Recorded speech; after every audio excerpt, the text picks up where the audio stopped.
non. Ces bâtons m'ennuient. Mets-moi des minuscules. Des minuscules.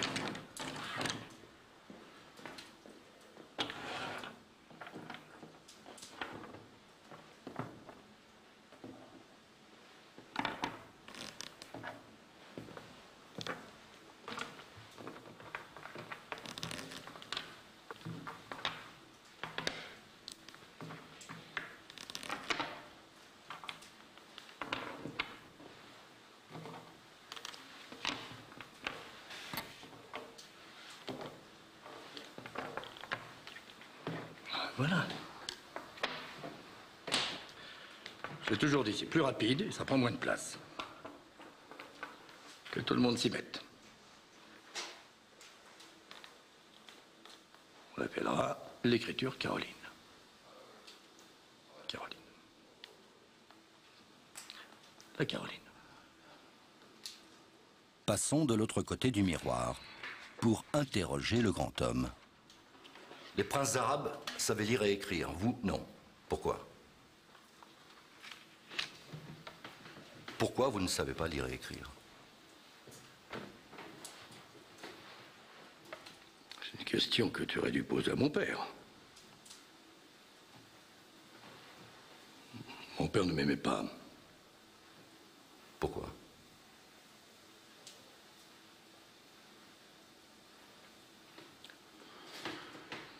Quand j'étais petit, j'aimais beaucoup m'amuser. Mon père ne croyait pas en moi, mais en mon frère cadet. Pépin ne s'est pas beaucoup préoccupé de mon éducation. Il passait son temps à guerroyer contre les Sarrasins. Quand son père, mon grand-père, Charles Martel, a vaincu les Sarrasins à Poitiers... 732. Sa victoire n'a pas tout réglé, loin de là.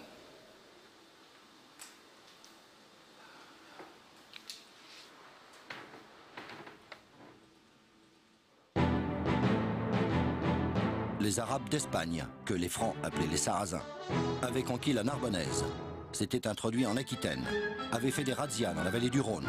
Ils avaient pillé Autun et poussé une pointe jusqu'à Poitiers, où ils ont été arrêtés par le maire du palais, Charles Martel.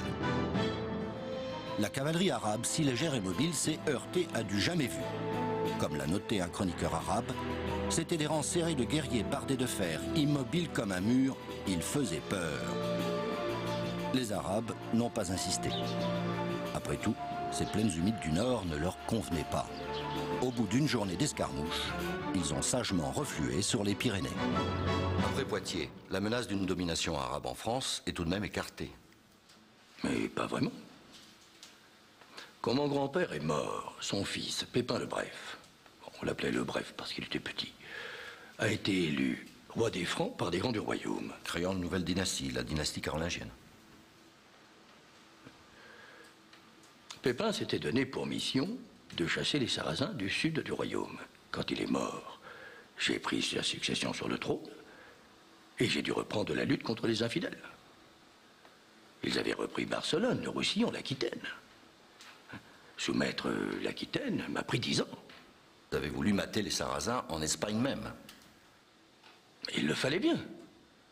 Je voulais prévenir de nouvelles invasions à travers les Pyrénées. J'ai emmené une armée de taille modeste en Espagne. J'ai pris Barcelone et Huesca. Mais je n'ai pas pu prendre Saragosse parce que je n'avais pas de machine de siège. Je ne voulais pas m'éterniser en Espagne, alors j'ai fait demi-tour. Vous avez néanmoins renoncé à repousser les Sarrasins hors d'Europe. Je suis franc. Tous les rois depuis Clovis sont francs. Ici, à Aix-la-Chapelle, je vis au centre d'un pays franc. Les menaces de mes voisins germains sont autrement plus sérieuses que celles des Sarrasins. Ce sont les peuples du nord et de l'est de l'Europe qui ont mis Rome à genoux. Et d'ailleurs, à l'époque, les Francs en faisaient partie. Grâce à Dieu, ils ont évolué depuis. Mais vous vouliez en fait les absorber. Vous avez toujours été aspiré par les profondeurs du continent. Non par la mer, la Bretagne, le sud gallo-romain. Votre ambition majeure a toujours été de dilater votre royaume chez vos cousins germains. C'est vrai. Mais encore fallait-il que je les civilise, avant de les considérer comme des cousins. Les civiliser, c'est-à-dire les convertir à la foi chrétienne.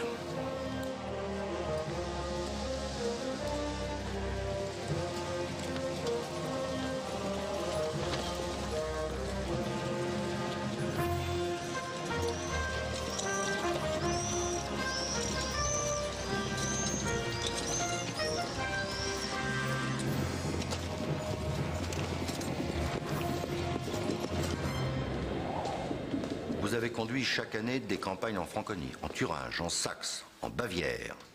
Ces campagnes duraient de 3 à 4 mois.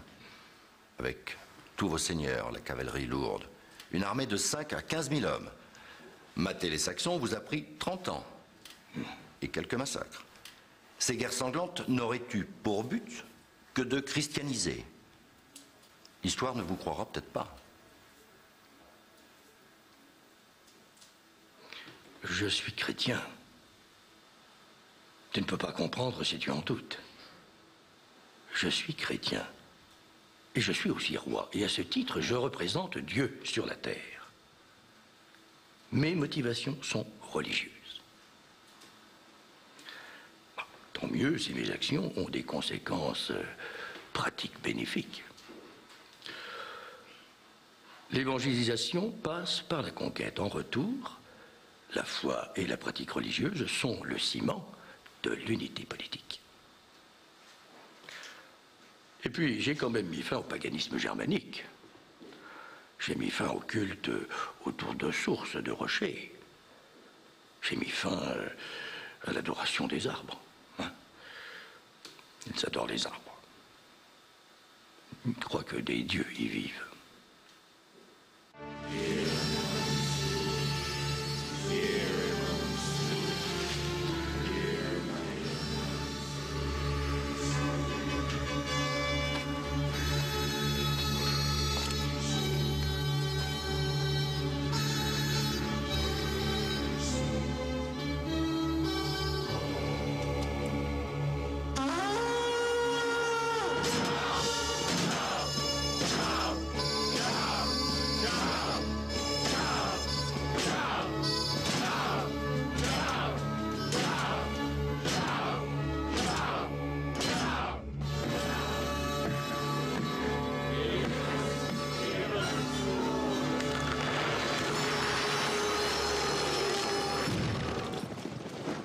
Quand les rebelles saxons brûlaient ces monastères pour se venger, Charlemagne confirmait ses conquêtes par la distribution de terres.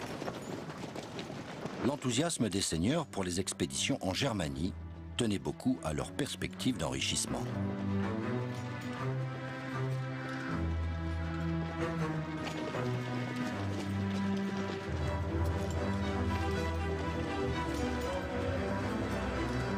C'est pour ces colons qui partaient s'établir en Germanie par familles entières que Charlemagne a fondé Hambourg ou Francfort. Francfort, le fort des Francs. Si Charlemagne a combattu les croyances païennes des Germains, il a respecté les coutumes des régions conquises et il y a maintenu les aristocraties locales. Après l'évangélisation forcée, le combat pour éradiquer les rites germaniques a pris un tour plus pacifique. On est passé de la tuerie aux amendes.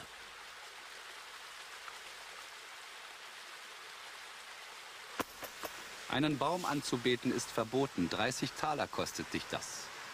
Warte, bist du adligen Blutes? Ja. Dann kostet es dich 60 Taler. Nein, ich bin nicht adligen Blutes. Ich schwöre es. Lügen ist auch verboten. Adlig oder nicht adlig. Es kostet dich in jedem Fall 60 Taler. Also, Moment, eine Sekunde. Also, ich habe hier den Baum angelegt. 60 Taler. Wieso denn 60? Moment mal, Entschuldigung, ich meine, ich habe ja zwar den Baum angeboten. Nein, ich zahle weder... En l'an 800, Charlemagne a obtenu l'unification de l'Europe au prix d'une violence guerrière extrême. Il achève à Aix sa chapelle palatine. Construite en bien plus grand, sur le modèle de Saint-Serge à Constantinople.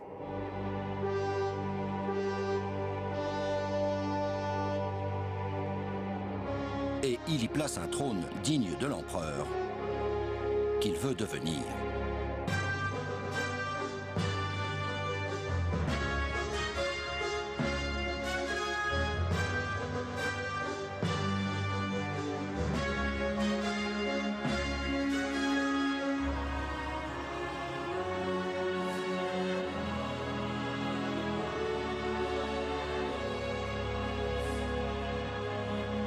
Vous avez voulu vous faire sacrer empereur par le pape à Rome.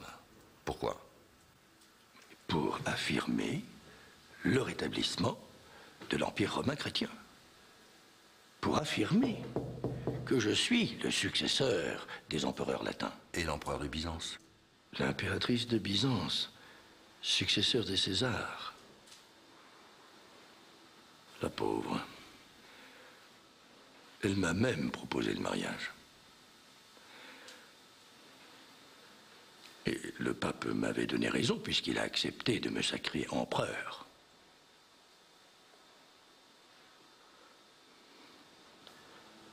Les papes n'aimaient pas les manières des Byzantins.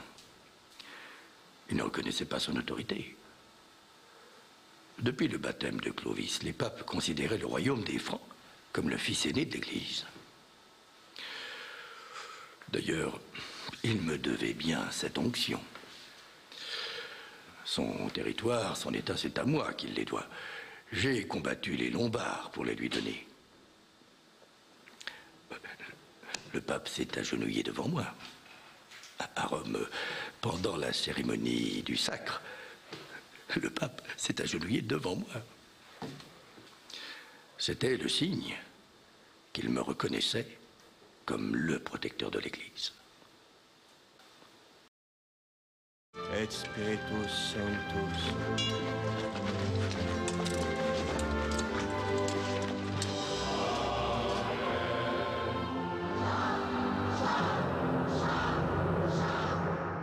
Au nouvel empereur d'Occident est dû un nouveau serment. Il remplace l'ancien. Il est plus solennel et plus personnel. Doivent s'y plier toutes les personnes éduquées, dès l'âge de 12 ans. Ich, Johann Eckhardt, ehrlich und bei gesundem Verstande, schwöre dem Gebieter Karl, gottesfürchtigem Kaiser und Hirte des christlichen Volkes, ewige Treue zur Ehre seines Reiches. Gott stehe mir bei, sowie alle Heiligen dieses Ortes. Amen. L'évêque déclare que le serment ayant été prêté sur l'Évangile, tout parjure sera crime contre l'empereur et crime contre Dieu. Ce système du serment, basé sur la fidélité d'homme à homme, était rendu nécessaire par le mal incurable dont souffrait l'énorme empire, les distances. 2000 km entre Hambourg et Barcelone, entre Hambourg et Rome. Le comte est le pivot de l'organisation politique et judiciaire. Il y a 300 à 400 comtés confiés à quelques dizaines de familles apparentées à la dynastie.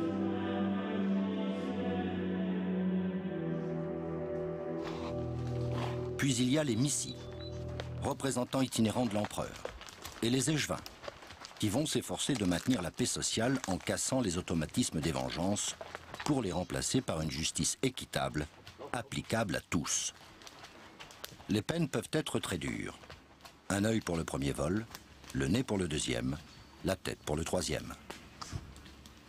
Les peines peuvent aussi être symboliques et dosées selon les moyens, car Charlemagne ne voulait pas écraser les pauvres gens. Vous voulez régler la vie de vos sujets dans les moindres détails. Par exemple, ce texte d'un capitulaire.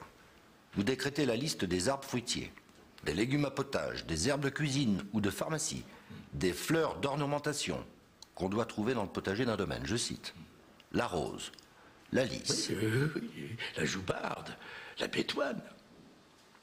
Et pour les plantes de la cuisine et les onguents, la menthe, le persil, la livèche, la sauge, la sarriette, l'ail,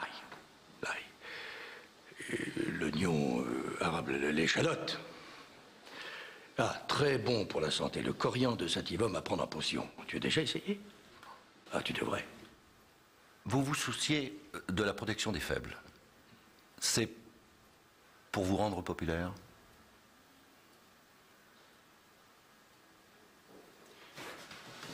J'essaie de m'attaquer aux causes de la misère. Il en va de la santé du royaume. Et aussi du salut de mon âme. En revanche, votre générosité envers les pauvres vous permet d'apposer davantage vos vues à l'Église. L'Église est riche. Des siècles de donations et de legs ont fait des abbayes et des églises les plus gros propriétaires. Les centaines de monastères et les 200 évêchés que compte mon empire concentrent toutes les capacités intellectuelles du royaume. Ce qui donne à l'Église un grand poids politique. C'est la seule structure solide existante. Exactement.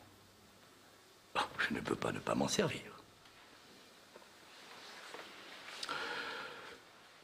En échange de ma protection, le pape m'avait accordé le droit de choisir et de nommer les abbés et les évêques.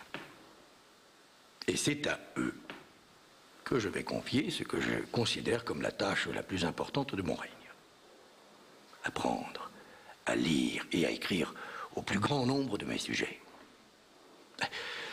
Mes rivaux byzantins et arabes savent lire, écrire, ont une vie intellectuelle, nous non.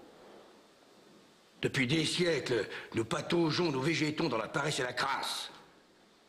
Attirer à la cour les meilleurs lettrés de l'Occident ne suffit pas. Ils ne sont pas assez nombreux. Je dois donner à l'Empire des gens capables de s'en occuper. Il faut apprendre ou disparaître. J'essaie de donner l'exemple.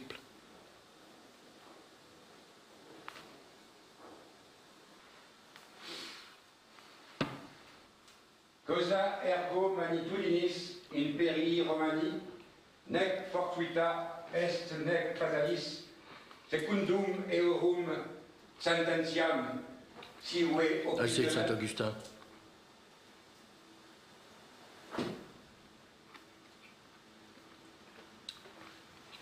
Préparer un capitulaire pour les abbés et pour les évêques.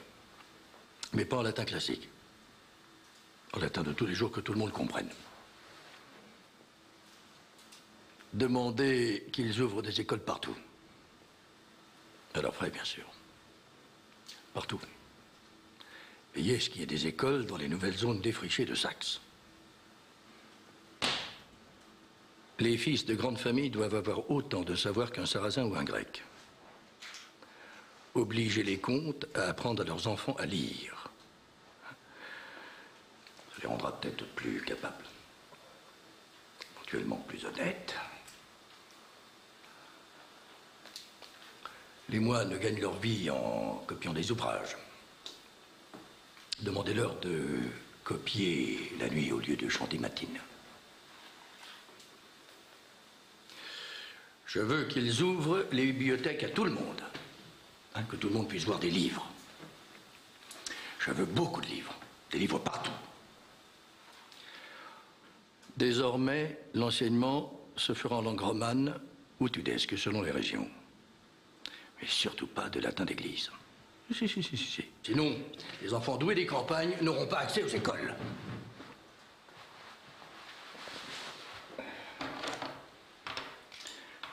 Préparez-moi une visite dans une école quand je serai à Francfort. Je remènerai les meilleurs au scriptorium du palais.